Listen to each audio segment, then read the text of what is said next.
আসসালামু আলাইকুম রহমতুল্লাহি ওবারাকাতু। আজকে বাংলাদেশের ইতিহাসে সবচাইতে একটি লজ্জাজনক ঘটনা ঘটল। আর সেই ঘটনা হলো বাংলাদেশের জাতীয় মসজিদ বায়তুল মোকাররমে মারামারির ঘটনা ঘটেছে। এই মসজিদের ভিতরে কোনো বিধর্মীরা এসে আক্রমণ করে নাই, কোনো হায়ানা এসে আক্রমণ করে নাই, বা এই মসজিদের ভিতরে কোনো অন্য ধর্মাবলম্বী যারা আছে তারা আক্রমণ করে নাই। এই মসজিদের ভিতরে ইসরায়েল এসে আক্রমণ করে নাই, ইন্ডিয়া এসে আক্রমণ করে নাই। এই আক্রমণটা করছে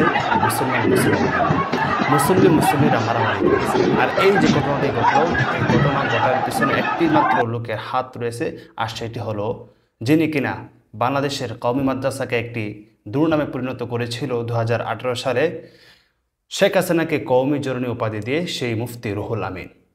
যখন নাকি ফেসিবাদ সরকার সে পলায়ন করে ইন্ডিয়াতে চলে গেল, তারপর থেকে সেই মুফতি রুহুল আমিনের আর কোনো খোঁজখবর ছিল না। হঠাৎ করে তিনি প্রায় 2 মাস পরে এসে বায়তুল মোকাররম মসজিদে আসলো খতিবগিরি করার জন্য, এবং সেটা ছিল উদ্দেশ্য প্রণোদিত, কারণ তার সাথে প্রায় আরও কয়েকশো লোক সে নিয়ে এসেছিল, যাতে করে মসজিদের মধ্যে কোনো মারামারি হলে তারা মারামারি করতে পারে। এই জন্য সে সাথে করে লোক নিয়ে এসেছিল। বাংলাদেশের সাবেক ফ্যাসিস্ট সরকার শেখ হাসিনা যখন নাকি কওমি মাদ্রাসার দাওরে হাদিসকে মাস্টার্সের সনদ দিল এবং একটি শুকরানা মাহফিল করলো বাংলাদেশের আলেমরা, তখন কিন্তু সে মুফতি রুহুল আমিন নৌকার নমিনেশন নেওয়ার জন্যে শেখ হাসিনাকে ফ্যাসিস্ট সরকারকে সে কওমি জননী উপাধি দিল, এবং সে সময় বাংলাদেশের কওমি মাদ্রাসাকে, বাংলাদেশের আলেমদেরকে সে প্রশ্নবিদ্ধ করলো কওমি জননী উপাধি দিয়ে শেখ হাসিনাকে।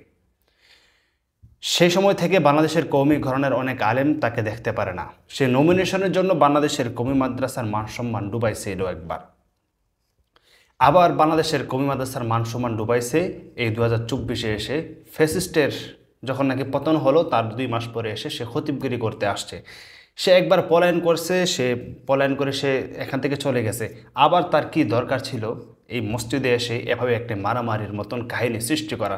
বাংলাদেশের ইতিহাসে সবচেয়ে লজ্জাকর একটি বিষয় সে ঘটিয়ে গেল।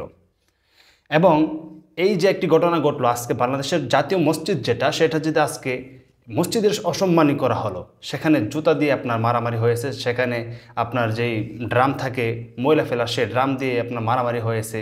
তো আজকে বাংলাদেশের জাতীয় মসজিদ বায়তুল মোকাররমে যে ঘটনাটা ঘটলো, এই ঘটনা দায়ভার কিন্তু ইসলামিক ফাউন্ডেশন বা ধর্ম মন্ত্রণালয়কে নিতে হবে, কারণ ফ্যাসিস্টের বিদায় হয়েছে 2 মাস হল, এখন পর্যন্ত জাতীয় মসজিদে একটা খতিব নিয়োগ দিতে পারলো না এখনও পর্যন্ত। মুফতি রুহুল আমিন সে এসে বলে যে সে নাকি এখনও পর্যন্ত এখানকার খতিব, সে নামাজ পড়াবে। ঠিক আছে, কারণ তাকে এখন পর্যন্ত যেহেতু বাদ দেওয়া হয় নাই, সে থাকতে পারে, সে এসে দাবি করতেই পারে। কিন্তু সে তো জানতো যে এখানে আসলে একটি অন্যরকম পরিস্থিতি সৃষ্টি হতে পারে। এটা জানার পরেও সে তার পেশি শক্তি দিয়ে সে চাইছিল সেটা দখল করার জন্য। আরেক পার্টি কারা, যারা কিনা আগ থেকে খতিব নিয়ে এসে এখানে নামাজ পড়াতেছিল। এটা কি ইসলামিক ফাউন্ডেশনে বলছে তাদেরকে যে তোমরা গিয়ে সেখানে নামাজ পড়াও, নাকি মুফতি রুহুল আমিনকে বলছে? এই মুফতি রুহুল আমিনদের মতো লোকদের কারণে, এই সমস্ত সরকারি আলেমদের কারণে বাংলাদেশের আলেমদের দুর্নাম হয় এবং বাংলাদেশ কওমি মাদ্রাসার দুর্নাম হয়।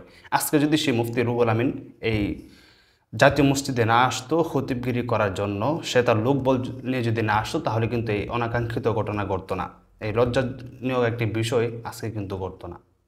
এই সমস্ত দায়ভার একমাত্র তার নিজের মুফতি রুহুল আমিনের এবং ধর্ম মন্ত্রণালয়ের, কারণ সে এখনও পর্যন্ত ধর্ম মন্ত্রণালয় বা ইসলামিক ফাউন্ডেশন তারা এখনও পর্যন্ত একটি খতিব নিয়োগ দিতে পারলো না। এতদিন হয়ে গেল ফ্যাসিস্টের বিদায় হলো, এখনও পর্যন্ত তার জায়গায় অন্য কোন একজন আলেমকে নিয়োগ দিতে পারলো না। আজকে জাতীয় মসজিদ বায়তুল মোকাররমে এই যে একটা ঘটনা ঘটছে, এই ঘটনা ঘটার কারণে বাংলাদেশের বিধর্মীরা তো খুশি হবে, পাশাপাশি যারা কিনা ইসলামকে অপছন্দ করে তারাও খুশি হবে, তারাও আজকে ঠাট্টা করবে মসজিদ নিয়ে, জাতীয় মসজিদ নিয়ে। এবং যারা কিনা নাস্তিক পাড়া আছে, নাস্তিক কুলাঙ্গার যারা আছে, তারাও কিন্তু আজকে মসজিদ মাদ্রাসা আলেম ওলামাদের কিনা ঠাট্টা বিদ্রুপ করবে। আর এই সমস্ত কিছু করার জন্য যারা জায়গা তৈরি করে দিয়েছে তারা হলো মুফতি রুহুল আমিন আর হলো ধর্ম মন্ত্রণালয়। কারণ ধর্ম মন্ত্রণালয় এতদিন হয়ে গেল সিদ্ধান্তে পৌঁছাতে পারে নাই খতিব নিয়ে। এজন্য আমাদের আহ্বান থাকবে এই সমস্ত সরকারি আলেমদেরকে আমাদের বয়কট করতে হবে, কারণ তারা আলেম না, কারণ তারা হলো সরকারের দালাল।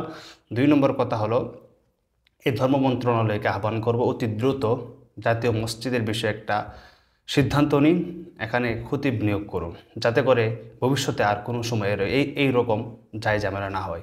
ছাত্রলীগের আগে মসজিদের বাইরে মুসল্লিদেরকে মারতো, আজকে মসজিদের ভিতরে মুসল্লি মারামারি হয়ে গেল।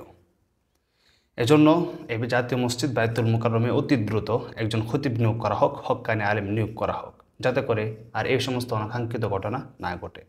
তো যাই হোক প্রিয় দর্শক, আজকের ভিডিওটা পর্যন্তই, বিদায় নিচ্ছি এখান থেকেই। আসসালামু আলাইকুম রহমতুল্লাহি ওয়া বারাকাতুহু।